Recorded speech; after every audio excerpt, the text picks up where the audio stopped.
دہلی میں lady Dawn Zoya Khan گرفتار، 1 کروڑ مالیت کی ہیروئن ضبط۔ دہلی پولیس نے لیڈی ڈان زویا خان کو گرفتار کر لیا اور اس کے قبضے سے 1 کروڑ روپے مالیت کی ہیروئن برآمد کر لی۔ میڈیا رپورٹس کے مطابق زویا خطرناک گینگسٹر ہاشم بابا کی تیسری بیوی ہے۔ پولیس کے مطابق زویا خان 270 گرام ہیروئن کے ساتھ پکڑی گئی، جس کی بین الاقوامی مارکیٹ میں قیمت 1 کروڑ روپے سے زائد ہے۔ ہاشم بابا پر قتل، دھمکیوں اور اسلحہ اسمگلنگ جیسے درجنوں مقدمات درج ہیں۔ 2017 میں زویا نے ہاشم سے شادی کی، لیکن اس سے پہلے وہ کسی اور سے شادی شدہ تھی اور طلاق کے بعد ہاشم کے قریب آئی۔ دونوں کی ملاقات نارتھ ایسٹ دہلی میں ہوئی تھی۔ رپورٹس میں مزید بتایا گیا کہ ہاشم بابا کے جیل جانے کے بعد زویا نے ان کے تمام غیر قانونی کاموں کو سنبھال لیا۔ پولیس کا کہنا ہے کہ زویا کا تعلق انڈر ورلڈ ڈان داؤد ابراہیم کی بہن حسینہ پارکر سے بھی رہا۔ وہ ڈرگ مافیا اور بھتہ خوری جیسے جرائم میں ملوث رہی ہے۔ زویا خان انتہائی عیش و عشرت کی زندگی گزارتی تھی، مہنگے لباس پہنتی، صرف لگژری برانڈ استعمال کرتی اور سوشل میڈیا پر ان کے ہزاروں فالوورز تھے۔ وہ اکثر ہائی پروفائل پارٹیوں میں شرکت کرتی تھی اور مجرمانہ نیٹ ورک چلایا کرتی تھی۔ زویا تہاڑ جیل میں موجود اپنے شوہر ہاشم بابا سے ملنے جاتی تھی۔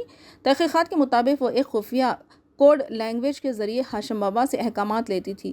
ہاشم جیل سے ہی زویا کو گینگ کی مالی لین دین اور جرائم کو چلانے کی ہدایت دیتا تھا۔ دہلی پولیس کی اسپیشل سیل اور کرائم برانچ نے زویا کو پکڑنے کے لیے کئی مہینے محنت کی۔ آخرکار خفیہ اطلاع کی بنیاد پر زویا کو بڑی مقدار میں ہیروئن کے ساتھ گرفتار کر لیا گیا۔ تحقیقات سے معلوم ہوا ہے کہ یہ منشیات اتر پردیش کے مظفر نگر سے اسمگلنگ کی گئی تھی۔ زویا پر الزام ہے کہ اس نے 2024 میں گریٹر کیلاش میں جم اونر نذیر شاہ کے قتل میں ملوث شوٹروں کو تحفظ فراہم کیا۔ اس کے علاوہ زویا کی ماں بھی جیل جا چکی ہے۔ اسے 2023 میں انسانی اسمگلنگ کے مقدمے میں گرفتار کیا گیا تھا، لیکن اب وہ ضمانت پر رہا ہے۔ زویا کا باپ بھی منشیات کے اسمگلروں سے رابطے میں تھا اور اس نے نارتھ ایسٹ دہلی کے مختلف مقامات سے اپنا نیٹ ورک چلایا کرتا تھا۔